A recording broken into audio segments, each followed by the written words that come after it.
Sir Nagababu గారు ఒక tweet చేశారు. అది ఇప్పుడు చాలా వైరల్ అవుతుంది సార్. ఏంటంటే, "నువ్వు రాంగ్ దారిలోకి వెళ్తున్నావు. అది తెలుసుకొని వెనక్కి రాకపోతే కనుక అది నీకే కష్టం" అన్నట్టు అని వార్నింగ్ ఇచ్చినట్టుగా ఒక ట్వీట్ అది సారాంశం అలా వచ్చింది సార్.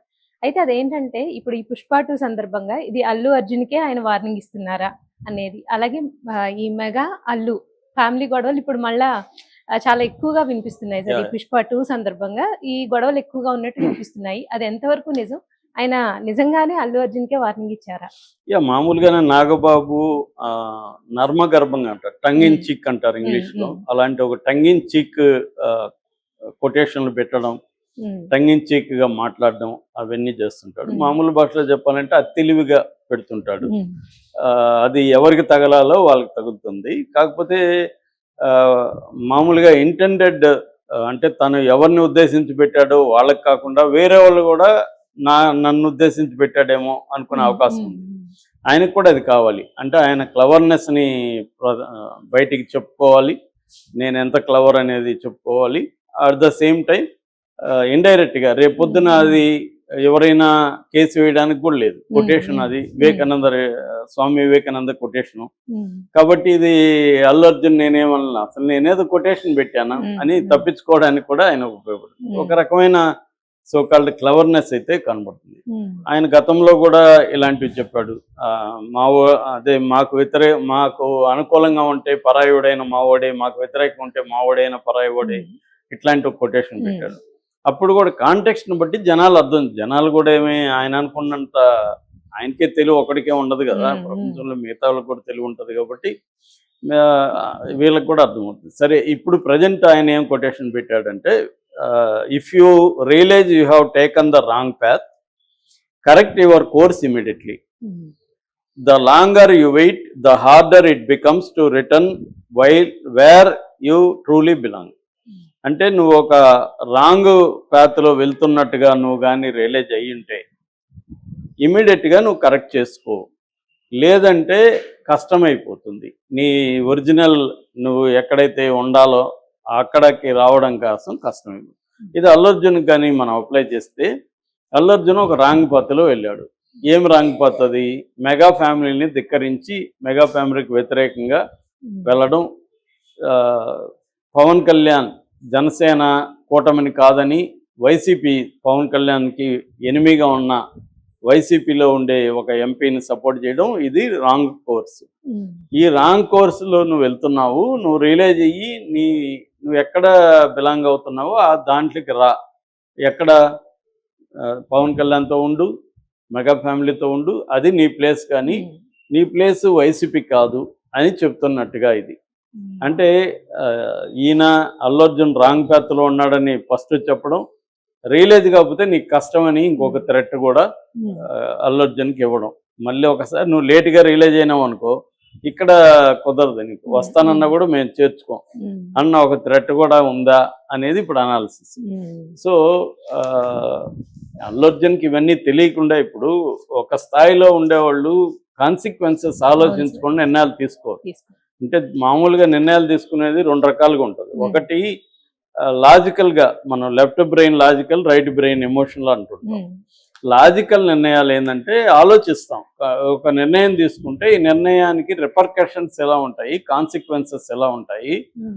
రేపొద్దున ఈ నిర్ణయం వల్ల మనకేమన్నా ఎఫెక్ట్ అవుతుందా? దానికి మనం రెడీగా ఉన్నామా? హ్మ్. అనేది ఆలోచించి ప్రో అండ్ కాన్స్ అవసరమైతే క్లోజ్‌గా ఉన్నోళ్ళతో కన్సల్ట్ అయ్యి ఎందుకంటే మనం ఒక్కొక్కసారి సబ్జెక్టివ్‌గా మంచి నిర్ణయాలు తీసుకోలేము. మన విషయాల్లో ఎప్పుడైనా కూడా చాలామంది మనుషులు సొంత విషయాల్లో వాళ్ళు ఆబ్జెక్టివ్‌గా ఉండలేకపోతారు. అనేక అంశాలను వాళ్ళు చూడలేకపోతారు. హ్మ్. అందుకని పరాయివాడైతే వాడు ఆబ్జెక్టివ్‌గా ఉండి అన్నీ చూస్తారు కాబట్టి మనకు దగ్గరగా ఉండే వాళ్ళతో మనం మాట్లాడి నిర్ణయాలు తీసుకుంటాం.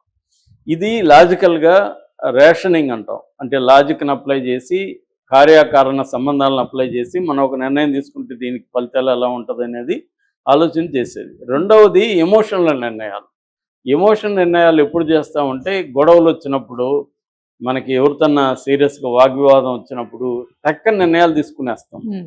అప్పుడు ఇంకా కాన్సిక్వెన్సెస్ ఆలోచించం అవును. ఏముండదు. కాకపోతే కొంతమందికి ఏందంటే ఇంపల్సివ్ పర్సనాలిటీ అంటారు. ఇంపల్సివ్ పర్సనాలిటీ అంటే వాళ్ళు ఎప్పుడైనా కూడా నిర్ణయాలు అలాగే తీసుకుంటారు. ఇంపల్సివ్ కాన్సిక్వెన్సెస్ ని గురించి వాళ్ళు ఆలోచించరు. కమ్ వాట్ మే అనుకుంటారు, నిర్ణయాలు తీసుకునేస్తారు. దాన్ని వాళ్ళు ఫేస్ చేయాలి. సో ఈ 2 రకాల పద్ధతులు మనుషులు నిర్ణయాలు తీసుకుంటారు.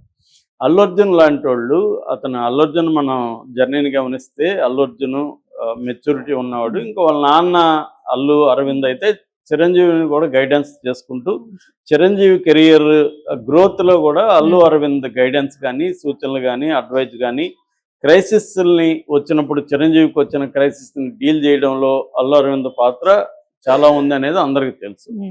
అలాంటి అల్లు అరవింద్ కొడుకు ఇలాంటి ఏమన్నా నిర్ణయాలు తీసుకున్నప్పుడు అల్లు అరవింద్ గమ్మున ఉంటాడని మనం అనుకోవటానికి లేదు. ఆయన కూడా సలహాలు ఇస్తాడు. ఒకవేళ ఈ నాగబాబు చెప్పినట్టుగా అర్జున్ రాంగ్ కోర్సులో ఉంటే, ఎవరే నువ్వు రాంగ్ కోర్సులో వెళ్తున్నావు అని అల్లు అరవింద్ చెప్పకుండా ఉండడు. కాబట్టి అల్లు అర్జున్ ఒక నిర్ణయం తీసుకున్నా అంటే ఆలోచన చేస్తాడు. ఒకవేళ మళ్ళీ మార్చుకోదలుచుకున్నా ఆయన మార్చుకుంటాడు. ఎందుకంటే ఒక్కొక్కసారి ఏం చేస్తాం, మనం కొన్ని లాజికల్గా ఆలోచిస్తాం, ఇలా ఈ స్టెప్ వేస్తే ఈ ఫలితం ఉంటుందని, ఆ ఫలితం ఉండదు. కాబట్టి మళ్ళీ వెనక్కి వస్తామా, లేకపోతే ఇంకొక దారిలో వెళ్తామా, మళ్ళీ చాలా మంది వెనక్కి రాకపోవచ్చు. సో అంటే కాంటెక్స్ట్ని బట్టి ఉంటాయి. కొటేషన్లు ఎప్పుడు కూడా ఏంటంటే, ఈ వివేకానంద స్వామి ఏ కాంటెక్స్ట్లో చెప్పాడో మనకు తెలియదు. ఆ కాంటెక్స్ట్ తెలియకుండా కొటేషన్ని అన్నిటికీ అప్లై చేయడం అనేది మూర్ఖత్వం. హెల్త్ టిప్స్ని అందరూ అప్లై చేస్తే ఎలా ఉంటుందో కొటేషన్ కూడా అటువంటి. నీ కాంటెక్స్ట్ని బట్టి ఉండాలి. ఇప్పుడు ఆలస్యం అమృతం విషయం అంటారు, అంటే ఆలస్యం చేస్తే అమృతమైన విషయం మారిపోతుందని.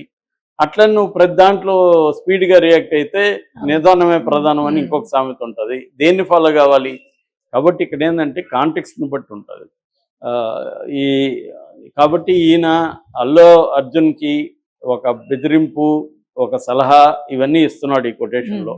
నిజానికి అల్లు అర్జున్ ఉద్దేశించి ఉంటే, అది కూడా తెలియదు కదా మనకి, ఉంటాడని అనుకుంటున్నారు. ఎందుకంటే ఇదంతా కూడా ఇక్కడ నడుస్తుంది కాబట్టి పుష్ప 2 సందర్భంగా మళ్ళీ ఒకసారి అల్లు వర్సెస్ మెగా బయటకు వచ్చింది. ఎందుకంటే పుష్ప 2కి సంబంధించి ఎవరు కూడా అల్లు ఫ్యామిలీ, మెగా ఫ్యామిలీలో బెస్ట్ విషెస్ తెలియజేయడం కానీ, అది హిట్ కావాలని కోరుకోవడం కానీ ఎక్కడా కూడా లేదు. పైగా నెగిటివ్ క్యాంపెయిన్ అనేది జనసేన ఫ్యాన్స్ నుంచి, తెలుగుదేశం ఫ్యాన్స్ నుంచి నెగిటివ్ క్యాంపెయిన్ ఉంది అనే వార్తలు కూడా వస్తున్నాయి.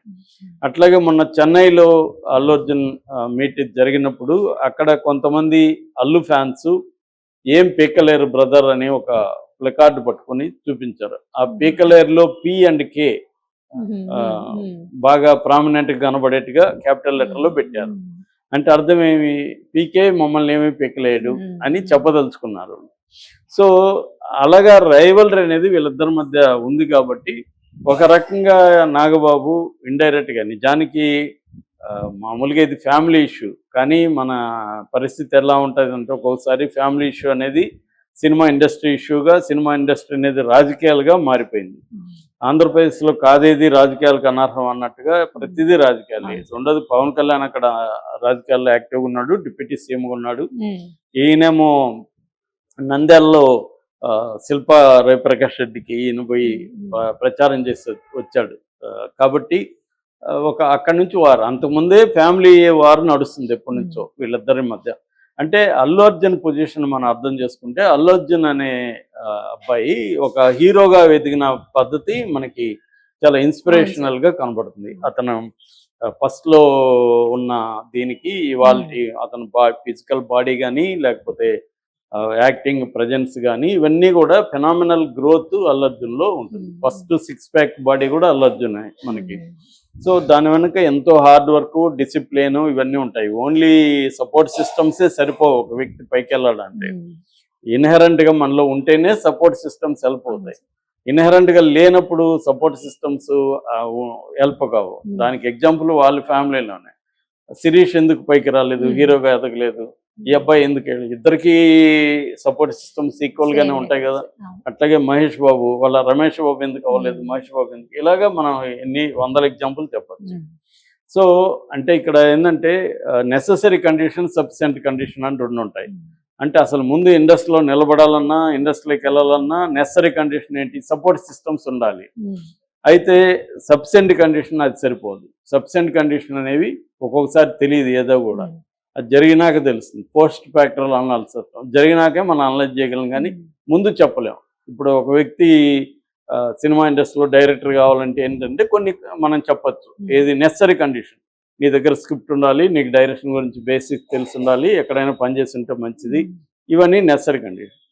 సబ్స్టెంట్ కండిషన్ ఇవన్నీ ఉండేవాళ్ళు ఒక 1000 మంది ఉంటారు. 1000 మంది అవుతారా?